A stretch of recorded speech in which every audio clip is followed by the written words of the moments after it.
going to start, if that's okay. Excellent. So hello and welcome. I'm Alex. I'm the founder and managing director of Climbing Trees. We're a B Corp search, marketing and social ads agency. We're here today to talk about the B Corp accreditation process, the good and the bad, the easy bits and the challenges. B Corps are a new kind of business that balance profit with people and planet. To help us unpick the process, today we're joined by 4 business owners that have taken their businesses along the B Corp route. We've come together as we've been inspired by the process and wanted to really share the journey and what it was like. I'd like to welcome Anya, who's the Managing Director at AJT, a translation and localization specialist for the European market. Derek, Director at C Corp, a print and communications company. Steve, who's a co-founder and designer at Gas Studio, their visual identity and campaign studio that champion communities. And finally, Joe, who's the co-founder at Stirred, a communications, marketing and creative consultancy for the health industry. Hi, everyone. Morning. Morning. Before we get going, we'd really love to make this session as interactive as possible. So please do introduce yourselves in the chat below. And if you have any questions, please drop them in the Q&A section below and not the chat, and we'll do our best to get to answer them. So, if you sign up for the B Corp impact assessment, it's a tool from B Corp that helps you measure your impact. The first section you come to is governance.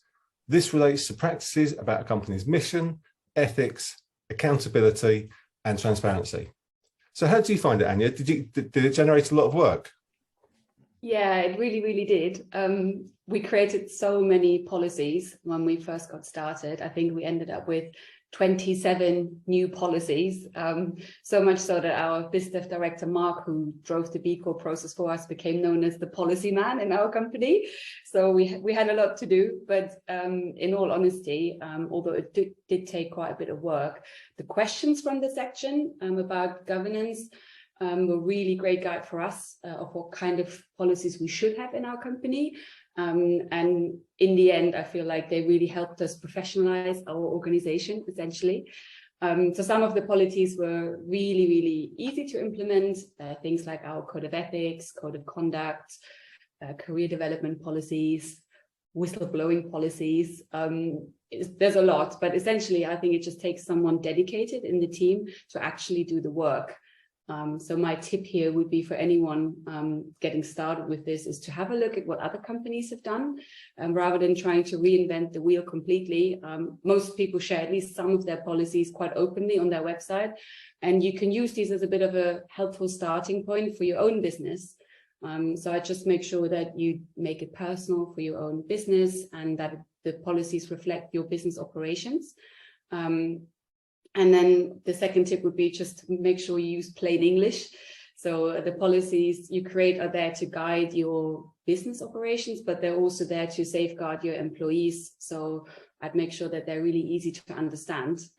For us as a translation company, our team is about 80% non-native English speakers. So that was a really important aspect for us to consider. Excellent. And how did you find it, Derek? Well, we were in a fortunate position because we're an eco printer and we've been on our journey for the last 25 years.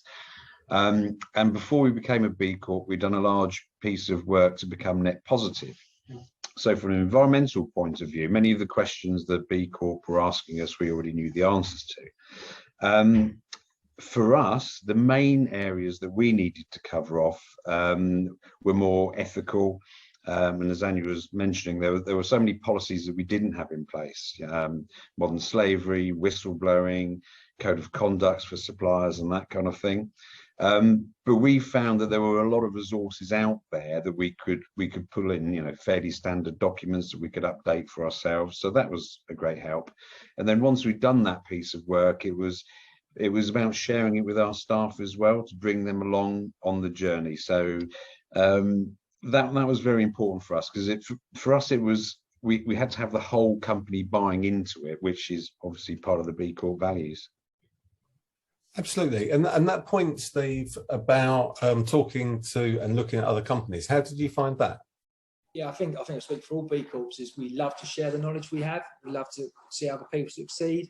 And exactly what we did, we went out and found other companies that were similar to us that were already B Corps and just started speaking to them to find out about how they did it. And we was quite lucky. We're an agency, we're close to an agency or a consultancy model, to find a model that's already a B Corp that's similar to what you are. And then when we found an agency, they really supported what we did and came like a mentor to us and helped us through that process. And they also had their policies on a Creative Commons, which mean we could use them as long as we kind of credited them. And we adapted those policies to fit what we did. Like Andrew was saying, you don't have to start from scratch. You can have a framework there already to start from. And it was the same when we did the Association of Articles, change those. It's quite a daunting thing to look at when you read the question. But just speak to other companies that are similar to your size and how they approached it. And that's what we did. We kept finding out what they did, and we pieced that all together and found our way to do it. So it was very useful to speak to others. And that part about the mission lock, how did you find that, Jo? Yeah, so at Stirred, we currently actually have pending B Corp status. So we're not a fully fledged B Corp like some of my, all of my esteemed colleagues here.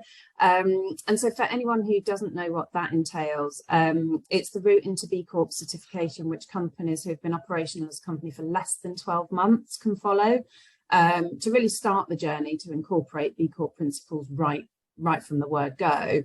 And one of the mandatory requirements of becoming a pending B Corp is to sign up to the mission lock straight away, immediately. So it's almost the reverse, actually, of what many companies going through the B Corp process do, because a lot of them do it towards the end, although Steve's just talked about do it earlier as well.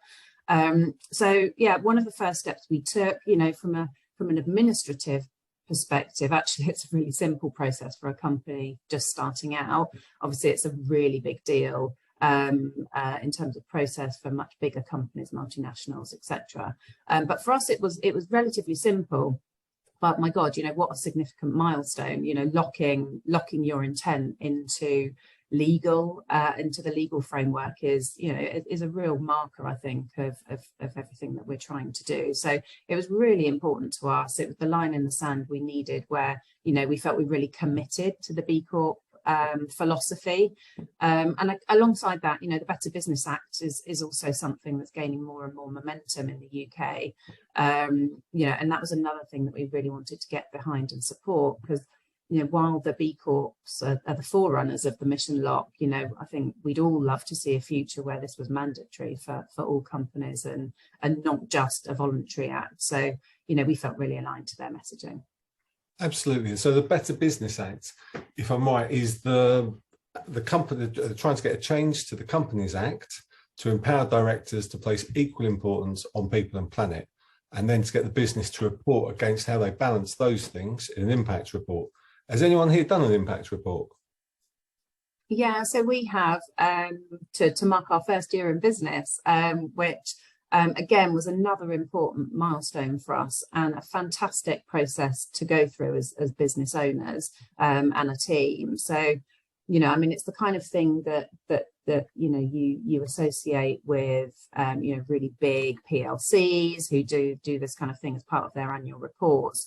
But obviously, smaller companies aren't mandated to do that unless you've signed up to the mission lock.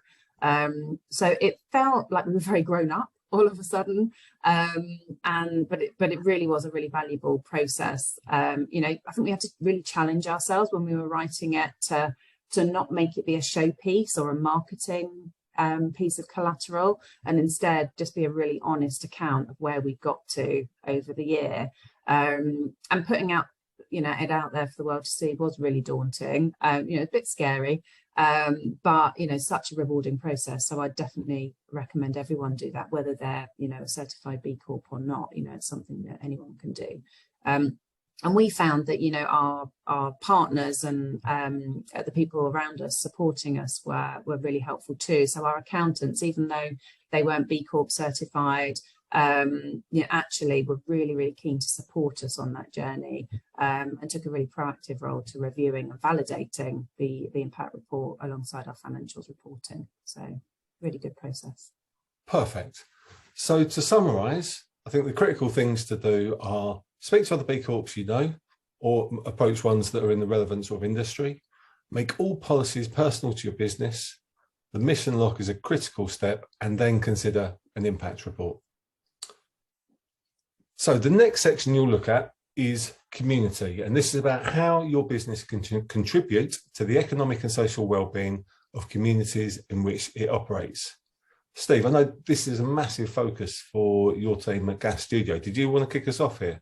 Yeah, it's fine, mate. Yeah, so we got 37 points in the community section, but it's not where we knew our work was around communities, but we didn't know that's where the main focus was going to be until we went through the evaluation process. So we did our impact assessment at 8.5. We submitted that to go into the evaluation process, and we thought to start with we were just going to get thrown out, and because we'd drop some points and stuff like that. But we just did it as a learning exercise to see how we could improve. But as we kind of went through the evaluation with the evaluators, started to open up these other aspects about how our work is really community focused. So we ended up getting awarded an impact model, and I think we'll come to what that actually means later on in a bit more detail. But for us, it meant that our work, because we target non-profits with our design work, they help underrepresented audiences. So a lot of our work is related around that community aspect, so we score quite highly. And then we also give time back with pro bono projects and volunteering and mentoring young creatives and other small businesses. Awesome. And do you commit a certain amount of time to each sort of team member, Steve? Yeah, so we have a signed agreement. A commitment was on the back of our website and part of the B Corp, where we do 5% of our time. So it works out about 100 hours for a full-time employee in the company to give back, and it's giving back with our skill set. So our consultancy, our design work, it's that kind of work that gives back. So at the moment, we do that for a range of things. We do that for a local rum festival that we support with design work. We do it through CIC, which is a community interest company. So we support them. We actually help them set that up as a CIC. And we also do kind of a lot of other work in and around the community about just giving back with design. And it looks like this time we'll go over our 5%. But what that kind of gave us was, by setting that guide of 5%, it gave us a real clear focus to what we wanted to achieve. Awesome. And then how do you approach volunteering, Joe? So our volunteering has been pretty organic so far, I'd say, and mainly led by our personal and professional interests. But even then, you know, we did want to make sure that we had a blend of activities that we were engaged in. So in our first year of business, we invested quite a lot of time in voluntary support around the NHS check-in and chat programme. So we're a health communications agency. Health's really, you know, obviously very, very close to our heart. And so a lot of our volunteering work is likely to be, you know, something that affects health and well-being.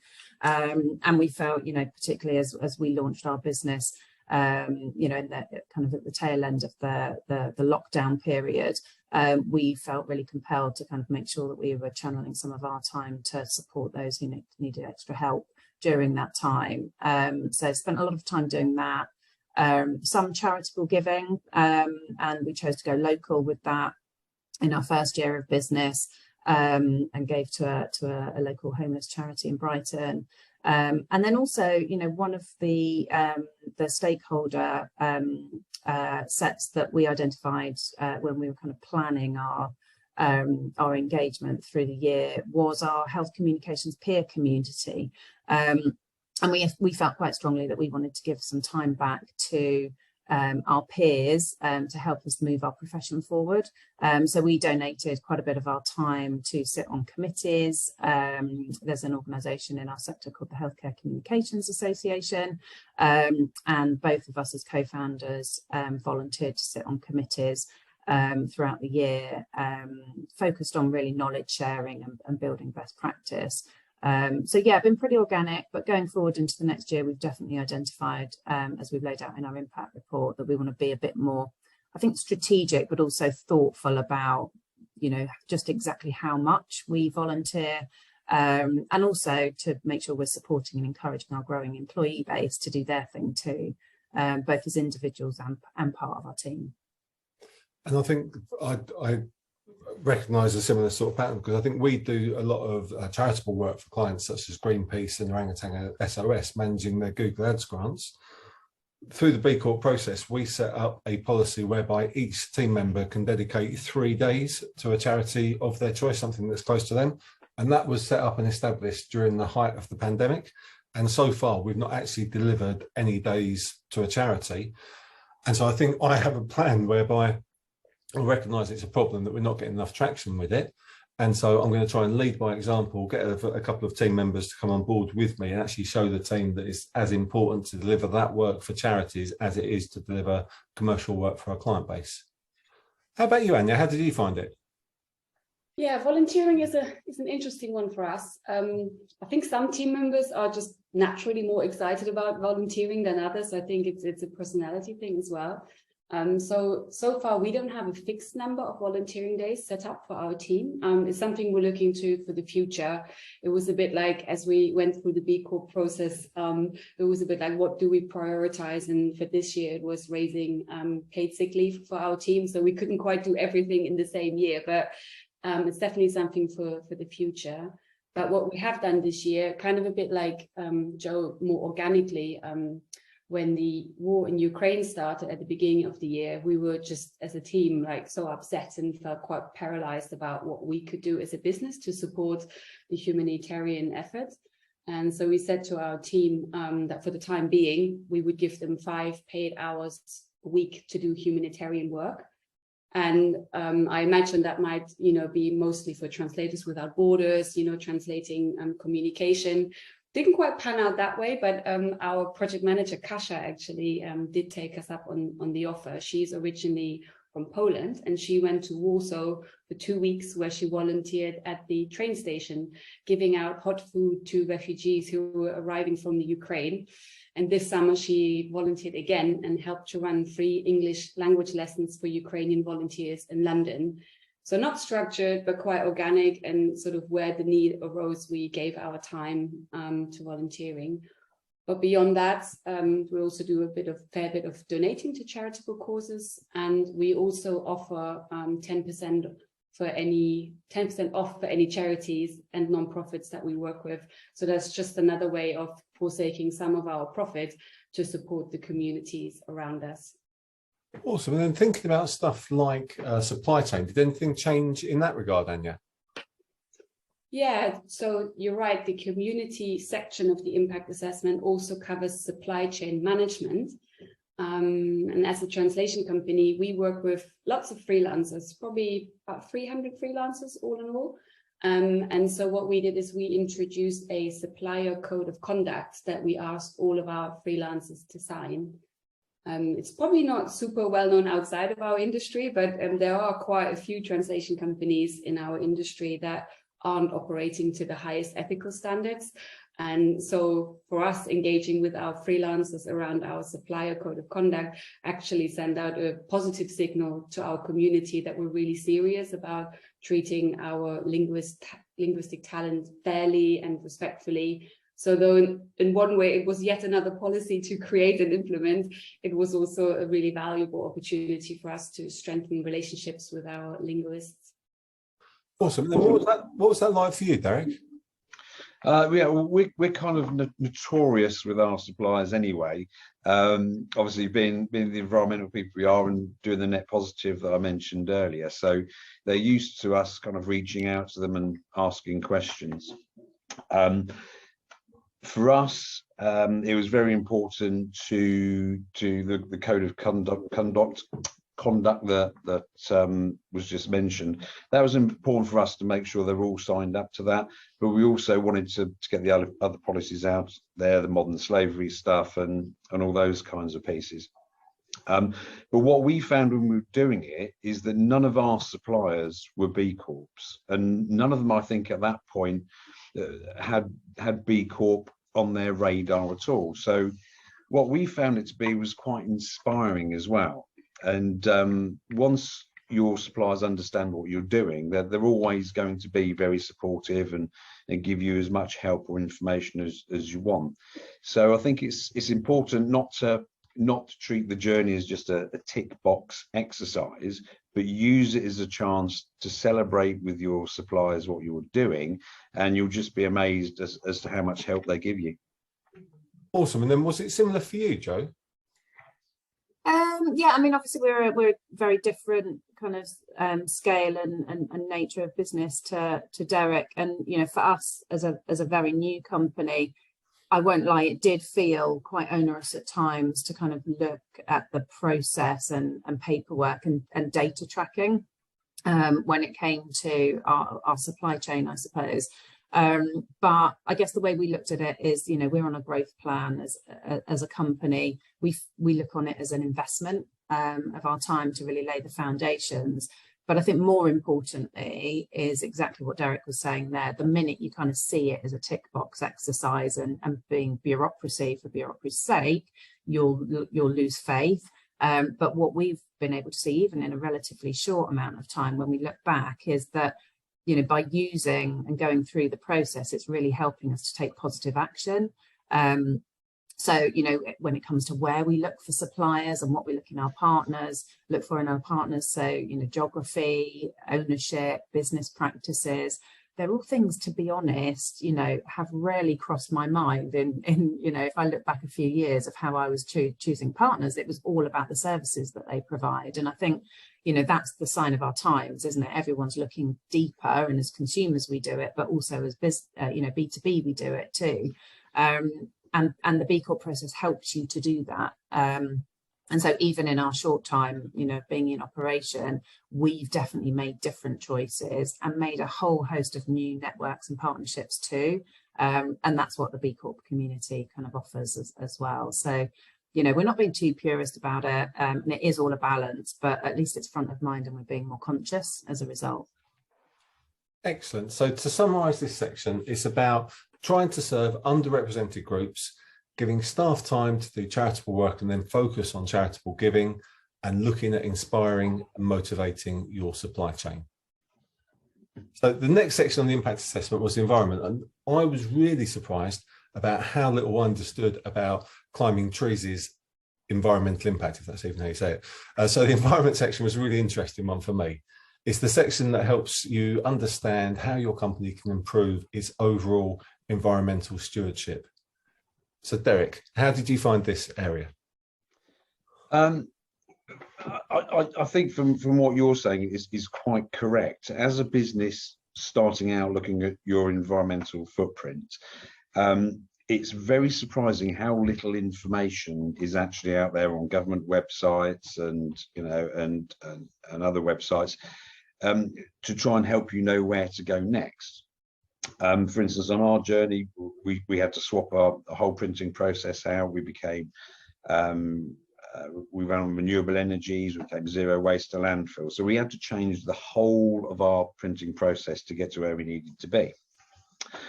That said, when it came to B Corp and looking at those questions, for us it was good to refocus on some of the work that we'd done many years ago and to revisit the supply chain. So although for us a lot of the work had already been done, it did give us the opportunity to find new areas that we weren't aware of.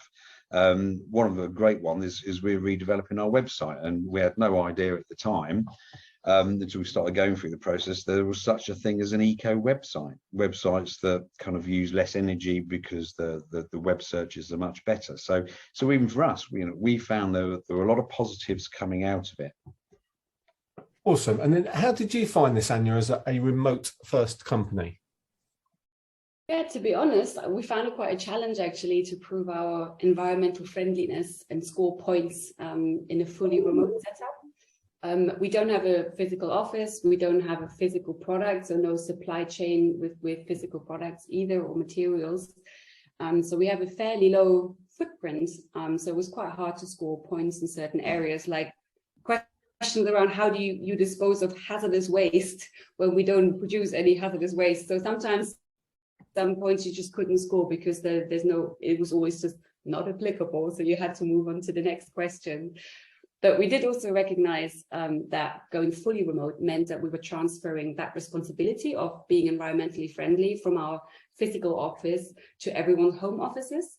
So we set up a green committee, which is essentially an employee-led initiative where team members organize events and they give talks and host sessions around environmental topics, including encouraging staff to be environmentally friendly in their home offices. So that's been a really good, fun process to engage our team. And we've had all sorts of sessions, from talking about coral reefs to how to make your own eco-friendly cleaner at home, all sorts of stuff. But beyond that, we did set up some KPIs to monitor our environmental performance in our home offices. So what that looks like at the moment is that every 6 months we survey our entire team and we ask them if they're using an eco-friendly internet provider, for example, or if they're using energy from renewable resources and stuff like that. So it's not a perfect system yet, because at the moment we can't really influence how people and what energy providers they use at home unless we financially incentivize that. But at least it kind of gives us a starting point of where we are as a team. It helps us to raise awareness, and then we can take that as a bit of a starting point of where we want to go next with our environmental performance. Absolutely. And I think for us, we are 80% remote, 20% in the office. And so we've had to start using a really fantastic tool called Geeky, which is Giki. And that almost gamifies the individual team's carbon footprint. They go in, answer some questions, and it then provides suggestions with things they can do to actually optimize how they're working at home. And, you know, have they got renewable electricity? Are they buying environmentally friendly products and that kind of stuff? And it's not too intrusive, and it's not enforcing anything on team members. It's all sort of for them to sort of stand up and get involved with. So Steve, you have a physical office, don't you? How did you find this section? Yeah, we have a physical office about 5 miles from where we live.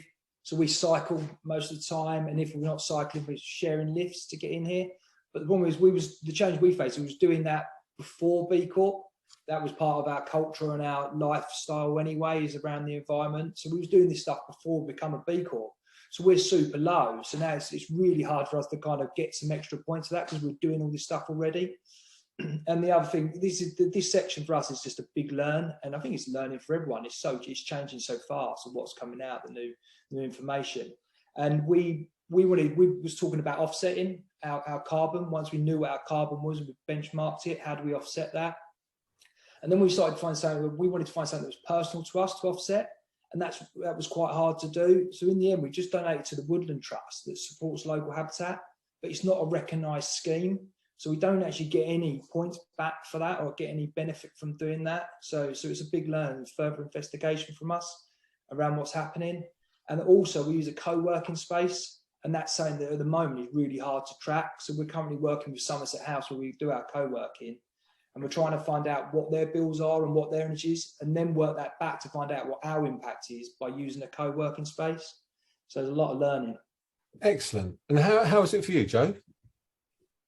Yeah, I think learning is definitely the watchword for us. And I think for us as a business, this is probably the section when we were filling out the impact assessment where we definitely weakest. But also I think we naturally, it took a back seat for us in our first year. We just felt we had other areas of our business that we needed to prioritise. So for us, it's started with researching and educating. You know, we made some assumptions, or had some assumptions, that actually, you know, we were a business with such a low, you know, carbon footprint anyway, that, you know, perhaps it shouldn't be something that, you know, we necessarily over egg. But I think there's always, you know, always things that we can do, no matter how small we are, and how energy efficient we think we are. So yeah, definitely learning. We attempted to measure certainly our scope 1 and 2 emissions. We created some guidance tools for our staff as well. I've got some great ideas from others on the panel as to what to do as well. So we'll be implementing some of that into next year. But yeah, definitely we can do a lot more. It's one for the future for us. Excellent. So the core things for this section are setting up a team of workers to lead on the project, and then measuring, tracking and monitoring things like waste, carbon, travel, and then establishing KPIs so that you can then manage the performance overall. So the next section to consider is workers, where you look at how your business contributes to your employees' financial, physical, professional and social well-being. So Jo, as a co-founder of a growing team, I know this section was really important to you. Yeah, definitely. And it was one that it was probably the section that we felt most comfortable in. Myself and my co-founder have come from working in much bigger teams. So while we were adjusting to be, a very small company, I think we probably, have over-invested the amount of effort that we've put into building the structures and processes ready for a team. And actually, if we look back, I feel quite proud of what we've put in place for being such a small business. We've given loads of thought to the type of benefits we want to put in place, and we are putting in place a lot of focus into our salaries. We've given thought to the kind of bonus system we want to employ, and have engaged our workforce on that. And we've even gone as far as discussing future ownership opportunities, which, although it might sound ridiculous for a company who's been in business for just over a year, actually as when you've got a co-ownership structure, it's really important that we were aligned on that, to make sure that the future is going to be sound for us. So we've looked far ahead, I think, and I think that's something that's put us in really good stead when we've come to fill out the B impact assessment. We felt pretty confident, I think, in those aspects. And one of the other big shifts for us is that we went from being fully office based in our last leadership roles to being now a remote first business. And so although I think we feel quite comfortable in it, we're definitely learning new things, new ways that we need to put in place, as many businesses are, but that's been fun. Absolutely. And I think for us, there'd always been some stuff we'd done really well. There were other bits that had never come onto my radar at all, and then we didn't actually codify a lot of our processes, so we found it really, really useful from that aspect. Anya, how did you find this section? Yeah, in the worker section, we actually made quite a lot of changes. And, as I said in the beginning about the governance side of things, it helped us to really professionalize our organization. So again, this was an area where it was a really good blueprint for us to follow to see what good looks like for a sustainably minded company. So we started by looking at our salaries and made sure that we increased salaries to be in line with the UK Living Wage Foundation. So although we're not officially accredited members with the badge on our website, we take their lead on what a UK living wage should look like. We created a family-friendly leave policy and increased our maternity and paternity pay and leave. And we did things like introducing interest-free emergency loans and early paydays to support our team financially if they were going through for a hard time. And then, of course, with anything like that, we do need to be careful that we make sure the improvements we make are actually viable. So there's no point introducing lots and lots of benefits if the company then ends up being unprofitable. So it's all about balancing that profit with purpose. And there's a line in the B Corp handbook that says no margin, no mission. So it's all about finding that balance. And in our case, for example, we really wanted to increase salaries further, but we couldn't at the time because the way we operate to very low margins. So instead, what we did is we introduced a profit share scheme. So when the company has a good year, then everyone in the team benefits from that. So that's probably some of the biggest changes we made in that section. Absolutely. And Derek, I know you've got a significant amount of your team have been with the business for a very long time. Yeah, that's right. I mean, we've got people that have been with us for 10 years, 20 years. So they kind of like become part of the furniture. So I think the B Corp process enabled us to kind of view them slightly differently and look at different ways we can enhance what they're doing and how they can help bring benefits to us as well. So like Anya mentioned, the reward structures were very important to us, so that we can find ways of celebrating our success with our staff, because if it wasn't for them, we wouldn't be successful. Access to training was an important one as well. We've recently done a piece of work with Excel, which is our large format division.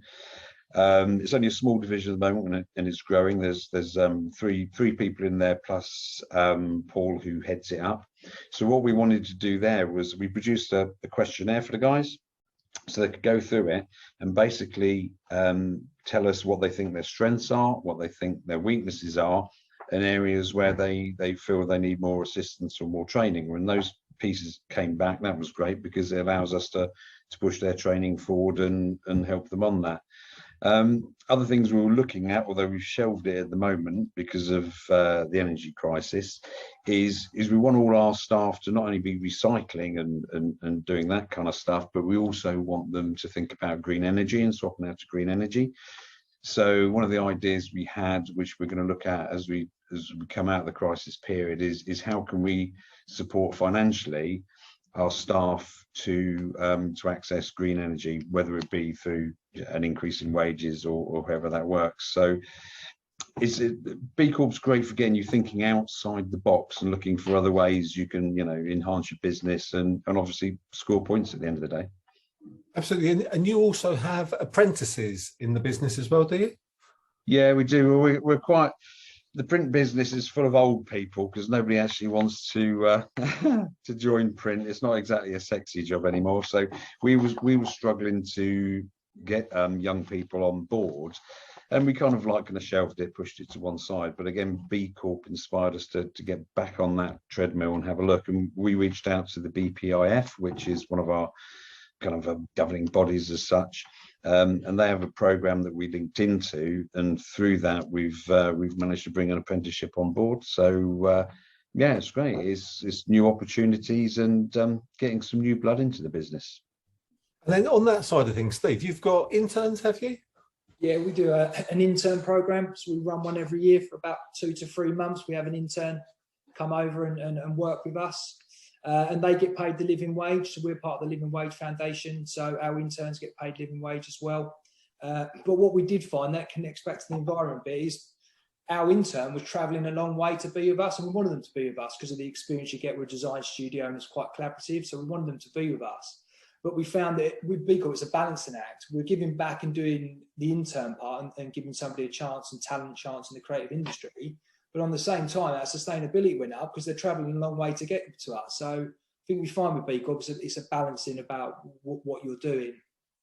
And we're slightly different from the other guys. We don't have employees. So our living wage encompasses our freelancers, our bookkeepers, our accountants. So it goes further than just our employees with that part of it. Awesome. So I can see there's a lot of questions that have come in, and so we've got a dedicated amount of time at the end that we're going to go circle back and answer all of those. I think the core takeaway for this section is that profit allows you to look after staff and then treating them fairly, from well-being to pay to training and all that kind of stuff. So really helping you to look after and incentivize employees, plus introduce new employees to the workforce too. So the final section to discuss is customers, where you look at the value that you create for your direct customers and the consumers of your products or services. So for us, this was a really tough area to pick up points, as we're not purely an impact business model. Did anyone else find it tough, Anya? Yeah, I hate to admit, but customers was our lowest scoring area, actually. And when we first went through the impact assessment, and it kind of made us realize that we weren't actually that massively proactive in getting feedback from our customers and checking in with them regularly. So it was quite hard to score points in this section, like with the status quo that we had at the time. So we saw that as an opportunity to make some changes. So we set up our very first annual client satisfaction survey, which we sent out, and thankfully it got good results. So we were able to get a point on the B Corp for having a client satisfaction survey, but also we got good results. So we were able to include that in our marketing as well. So it was a bit of a win-win. And we have also started to include like a link to our Google review and our email signature, just to make it more regular to collect feedback from customers. And so has anyone else done a survey? Derek, have you done anything like that? Yeah, similar to Anya. Yeah, we did a survey. We find that we're in a very busy, very pressurized environment. So you get so used to just delivering work and then moving on to the next job. And I think the survey is a great way of engaging with your clients. And if it was done through the B Corp application as well, it's a good way of engaging with them and getting their support for what you're doing. We've got a few customers who are B Corps, which is wonderful. And I think being able to work together really kind of, and having those shared values is really, really valuable. And I think by using the customer satisfaction survey, it's also a way of showing the other customers that aren't B Corps, or maybe aren't even starting a B Corp journey, that this is a really positive thing to do. So it's I think it's a great way of just involving your clients in what you're doing and building them relationships. Perfect. And then, so Steve, you have a impact business model too, don't you? Are you okay to bring that to life a little bit for us, please? Yeah, no worries. Yeah, we managed to get an impact business model for what we do. And I'll just explain quickly what an IBM is, an impact business model. So what it is it's a business that makes positive impact as a way of doing business to one or more of the stakeholders, rather than a business that makes impact by changing operational activities, such as renewable energy and volunteering. It's a slightly different makeup of how that works. So how we get our business model is our visual communication design. We work with non-profits that have underrepresented audiences. So our work contributes to making them have their audiences and a wider demographic, which is something we've always targeted and what we believe in, and it's why we get higher in our community as well.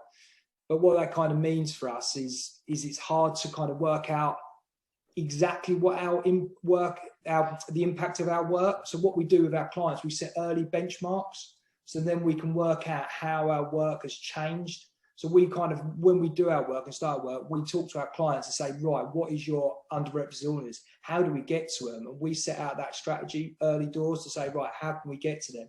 And sometimes we have to force the clients to step outside and go and seek that audience. So that's what our impact model kind of contains. Yeah, and from our side, we're really hoping that we will have an impact model around our customers at the end of our certification process. Mainly seeing as our work is all focused on health and good health, and our overarching mission as a business is to match the innovation of the health sector with the communications it deserves. And we really do strongly believe that good communication is really a positive health intervention in its own right, and it can be evidenced as such, although it is hard work to do so, as Steve alluded to as well. So we're just fingers crossing that the evaluator agrees with us, because it's kind of why we're in business as an organisation. And if I'm honest, it's the impact business model is exactly why we chose to opt for the B Corp route. Everything else around it is brilliant for our business as well, and it means we're living our values, but it's really the impact we have for our customers and our end audiences that make the difference for us. So yeah, fingers crossed. Awesome. So in summary, if you have an impact business model that has demonstrable value, you should do really, really well in this section. And aside from that, really looking after and measuring your customer satisfaction to see you do relatively well. So in summary then, so having gone through the process, how did you all find it? Any final hints, Anya? Well, I guess overall, we found it challenging but rewarding. It took quite some time to work through it. But I do think a bit like what Steve said earlier, even if we hadn't got it, I think after having gone through the process, we still would have ended up with a better business after having gone through all the steps. But some of the questions are very American in their very nature, because I think that's where the B Corp movement kind of originated from, which can make it a bit hard to understand how a question might apply to your company or figure out exactly what's needed.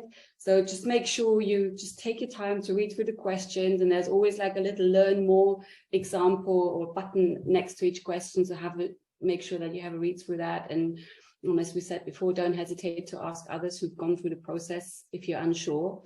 There are also people who specialize in helping companies attain B Corp status, such as B leaders, as well as independent consultants. So if you feel like you're unsure, don't want to do it on your own, or you don't have the time or resources internally, then that's a good option as well. And my final tip for anyone who is a bit unsure at the very start of the B Corp journey, I would recommend having a look through the B Corp handbook. It's a really nice, easy introduction to the topic, and it's got, for each of the sections we've covered today, it's got like a little quick quiz where you can just answer a few questions, and it will give you an immediate little mini score that will tell you whether you've got lots of work to do in a section or whether you're going to breeze through the assessment. So yeah, I'd start with that. Awesome. Yeah, I think we had Jake, who's our head of sustainability. He helped us a lot in doing the process because there was an awful lot of work involved. Jake is all over sustainability, which is great, but he's also, as a personality, he's a bit of a doer.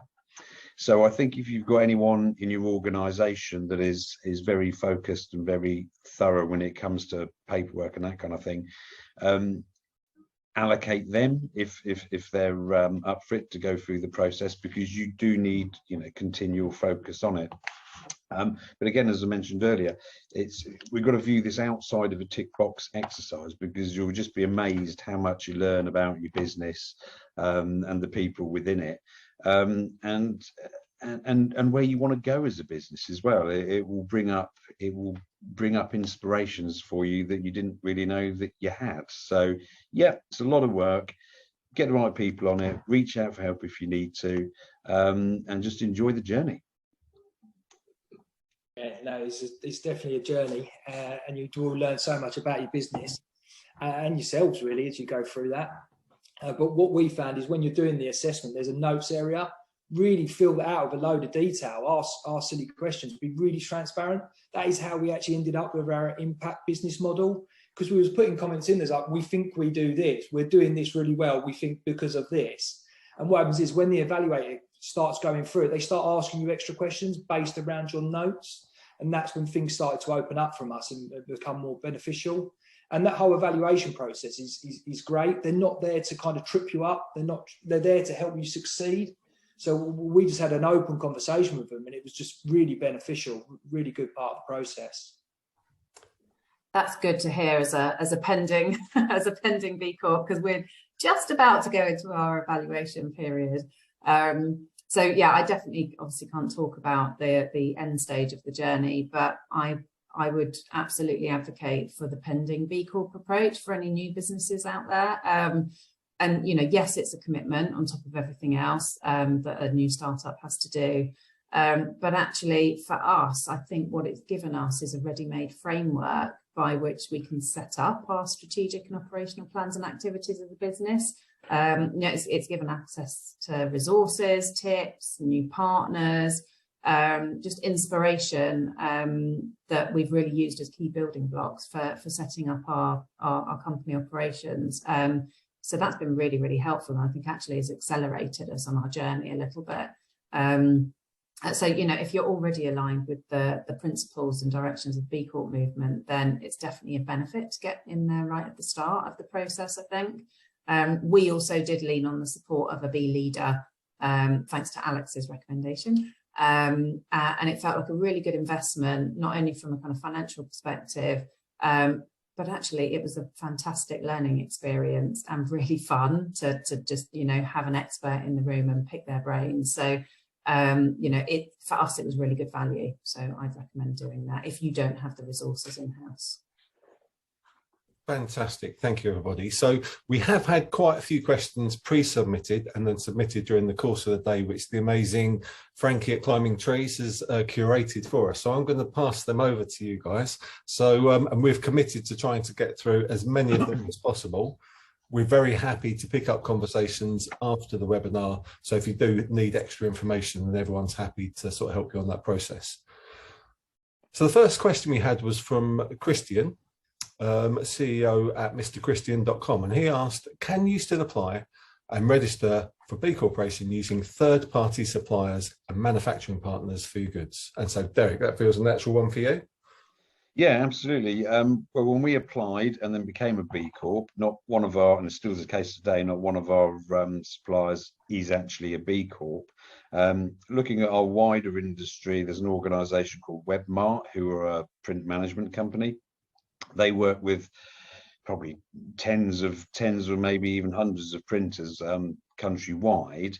And as I'm aware, there's only 2 or 3 printers in the UK that have actually got B Corp certification. So no, you don't need your suppliers to have B Corp, but what you will need to do is make sure that you're engaging them in the process, depending on what sections you're working in, getting them to sign up to codes of conduct, modern slavery policies, equal opportunity, whistleblowing. Those kind of things will be very important for you to gain points. If you are looking at your carbon impact and going down the scope 3 route, you'll need them to come up with metrics that you are responsible for, or get at least a good overview of what you think you're responsible for. But I mean, that might be a difficult area to go down at the start, and maybe just concentrate on the simpler pieces. But yeah, you don't need them to be B Corps. Excellent. So Hayden, who's a financial advisor at Good Green Money, asked, as a startup, is it worth applying for B Corp before I have employees or wait for some? I see arguments both ways. So that feels a good fit for you, Joe? Yeah, I can definitely answer it from my perspective. So, and I think it is arguments both ways. And I know when we looked at B Corp, we had the same questions, but were able to see examples of both tiny companies in startup mode and with no employees, and the multinationals. And so I think that gave us the encouragement to explore it further. I mean, as I said, we're on the pending B Corp route, which is an official route for those who don't know, and there are a number of steps to go through, and you do have to be fit the criteria of only being in operation for less than 12 months. So once you've gone past that 12 months, you are into the normal B Corp route.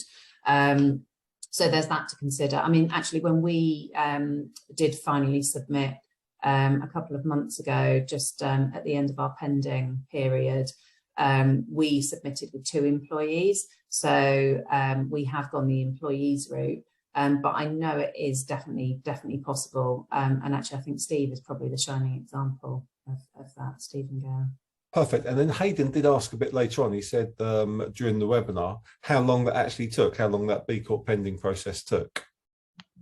So in terms of getting accredited, pretty quick. I mean, there's only a few steps. One is obviously the important mission log. So there's some legal processes there to work through. So we worked that through with our lawyers pretty simply, and we got a number of different perspectives, because it was quite nerve-wracking to know, what we were walking into, especially as founders who were just learning how to start up businesses anyway. And so there was that bit. And then the other requirement, as well as paying a small fee, is to step through the B impact assessment, which, to be honest, I would recommend that everybody does if they're interested in B Corp. It's free, you don't have to pay any money to get access to that tool. So literally anyone can do that. And, I think the information you get back from that process is amazing. So I'd say, we kept going back to that over the course of a couple of weeks, probably. But from kind of concept to when we got certified through the pending B Corp route, I'd say it was 6 weeks, 8 weeks, something like that. So pretty rapid. And then that lasts for 12 months. So after that 12 months period, you either have to have submitted your full application, or you lose your pending status, basically. Excellent.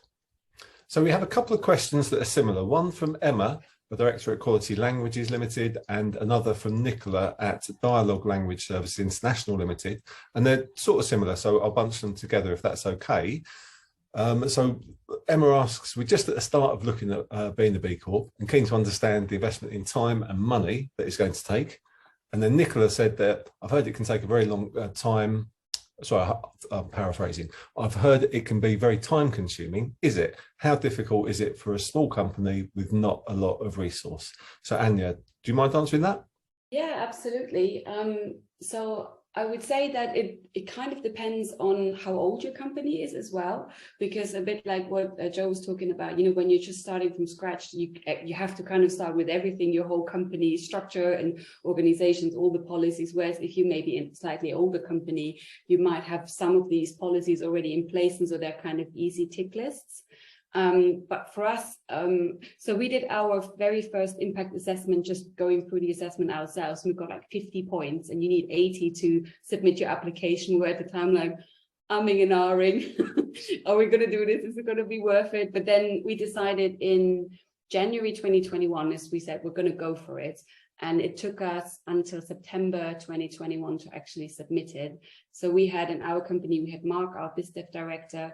He was the dedicated B Corp guy to do the work. And I wouldn't say he worked on it every day, but I probably would say that maybe he did like a day a week or something over that long period of time, because obviously he was writing some things, but he also needed information from me or from our head of operations. So kind of, it's not like you're working on it constantly, but it does take a little bit of time to get all your ducks in a row and think about what needs to be implemented as well.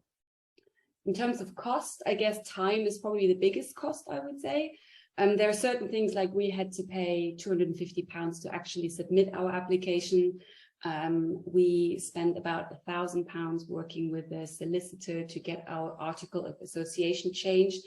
You can do that yourself. We didn't really know where to start with that, so we got external help. And then we probably had to spend a little bit of money getting some external expertise, HR expertise, when we crafted our family-friendly leave policy, for example. So the money is that it depends on how you attack it, but I would say the time is probably the biggest resource you'll need. Perfect. So Rachel, who's a production editorial manager from Thrive, has asked, is there a limit to how many times you can take the self-assessment questionnaire? So I think that's the impact assessment. I'm trying to work out whether we can take it, get a gauge as to where we are right now, and then retake it as we implement things, or whether that's the wrong way around. Just on that, we did it initially, in August 2020, 50 points, and then every time we added a policy and managed to change our tick, we did it. So we were constantly working on our one impact assessment. So the one that we started with at 50, we basically kept creeping up until we were about 85 points by the time we submitted. So I think once you do the one, you can then keep changing it and adding to it. Did you guys also have that experience?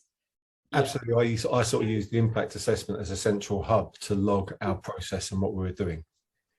Same. So Andy Marshall at Harrison Brands has asked, there are quite a few points given towards who you bank with. How easy is this to bank ethically? So I'm going to answer this question if that's okay. So I banked with an organisation that in the 1980s, when I was a schoolboy, gave me a little dictionary, and I just sort of thought, I'm setting up a business, might as well bank with them. I didn't really particularly look into who they were as an organisation, and so they did, there's various, when you start looking at who banks do business with in terms of the whether it's the petrol industry or other sort of dodgy stuff with political regimes you probably don't want to be involved with, I was really surprised, and I was just sort of quite disappointed in myself, because I thought I should have been a little bit more aware with that.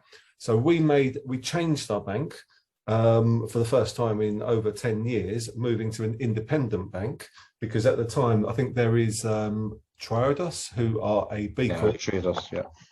They weren't accepting applications at that time for business bank accounts, so they'd sort of capped out due to popularity, I think. But I think there are options there, and the changeover process was a piece of cake, and there were no problems whatsoever.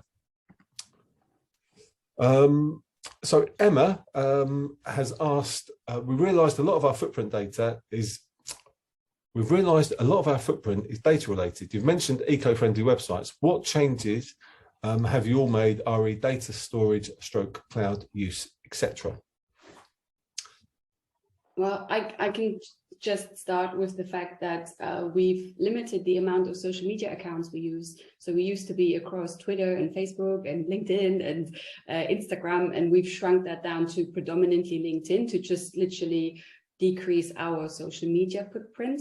The next thing for us is really looking at our websites and looking at how we can make that more eco-friendly. There's lots of things to do there. There's where it's hosted, but also the page load speed and how heavy your images are on the site. So there's lots of things you can do. I don't know, Alex or Steve, if you have anything from the graphic side to add to that maybe, or... So we green hosted our websites. We use a hosting provider that uses renewable energy, but then that's only really effective when the person viewing it is using green energy as well. That's when it really becomes impactful. In terms of the data storage one, that is a huge change, I think, for lots of people. I think going through and deleting stuff that you don't need is something that a lot of us don't do. We just buy more rather than look at what we've already got. So that's something to do. And I know Google do use renewable energy. So that's why we use Google. But yeah, it's definitely an ongoing and a getting bigger challenge with people doing more and more social, more and more storing. So it is something that's going to become more at the forefront, I think. Absolutely. And I think we use the Google suite of tools as well. And then every other system that we use internally, we have exchanged correspondence with to try and encourage them to move to renewable energy and that kind of thing. And a lot of them came back with quite vague and vacuous answers saying they're going to move, they're on Amazon Web Services, I think, who are going to be net zero by 2030. And so I haven't particularly interrogated how that stacks up and whether it is cohesive. Another thing on this is there's a fantastic B Corp called Whole Grain Digital, and they have a section called a digital declutter, which alludes to the stuff that Steve was talking about clearing out old emails, files you're not using, and that kind of stuff. So that's particularly useful in that regard. So I know we're a couple of minutes over. We're going to carry on. So if people have to go, then we totally understand that. We have a couple of questions left. So we've got Chad, who's a communications consultant for a presentation design agency. He asked how many people within each of the respective organisations are dedicated or have been dedicated to the B Corp initiative. Is there a dedicated team or an individual? So we'll just go around. So Anya? One person. Mark, the policy man. Mark, the policy man. Perfect. Steve? So two, but we are the directors, we are everything. So we split it, we want to be involved, so we split it between two of us. Perfect. Derek? Yeah, Jake, our sustainability guy. We kind of, there you go, Jake. But he was brilliant. He knew what he was doing. Perfect. Joe? So yeah, same as Steve. Yeah, we split it between the founders. And so I think at Climbing Trees, I led on the project, but was ably supported. And I seconded probably about 4 or 5 different people in, asking them, can you do X, Y, and Z for us? So our final question is, what could be the possible ramifications of aligning the legal requirement? Like, how will it impact the decision-making process? So I think there is, so I'll blunder my way into answering this question and then you can finesse my errors. And so I think business as usual has got us to the point where there's a lot of opportunity for improvement out there in the world, whether it's environmentally or socially. And I think the business as the primary requirement to deliver profit to stakeholder allows some very bad and duplicitous decisions to be made. And so changing that legal requirement so that as a business owner now, I can make sure I am actually looking after my employees and the environment, it sort of broadens out that focus. And so in terms of the ramifications, I think it's hopefully a broadly positive one. And then as Joe said about the Better Business Act, if that's then rolled out to all businesses, and so that then you've got FTSE 100 companies and board level people actually being able to prioritise profit and purpose over, no, purpose and planet over just profit. So I got that the wrong way around. That'd be terrible. Then I think that there's potential for a lot of very positive change, because I think business has the opportunity to step up in society and actually resolve some of the issues we're facing. So, yeah. Yeah, and I'd just add, actually, I mean, it's obviously evolving. You know, at some point, then there may be some case law to inform kind of, you know, this aspect of business. But the Better Business Act website has got some really good detailed resources from lawyers who are able to kind of unpick the kind of, I guess, the more intricate details of it. But yeah, I'd agree with you, Alex. I think that's a great summary. Awesome. Yeah, and I think where we are with our climate challenges, I don't think any business can afford nowadays to say, well, no, you know what, profit comes first and I'm not worried about the rest of it. Because if you do that, I think long term you'll end up with no customers. Absolutely. Awesome. So thanks everyone for a great session today. It has been recorded and we'll make sure that we share it via email to everyone who signed up. And the panelists are all available and keen to hear from anyone to answer any questions you've had. Please find us all on LinkedIn, and perhaps we'll ask the amazing Frankie to share our email addresses to everyone with the recording as well. Awesome. Thanks, everybody. All right. Thanks very much. Cheerio. Thank you for coming.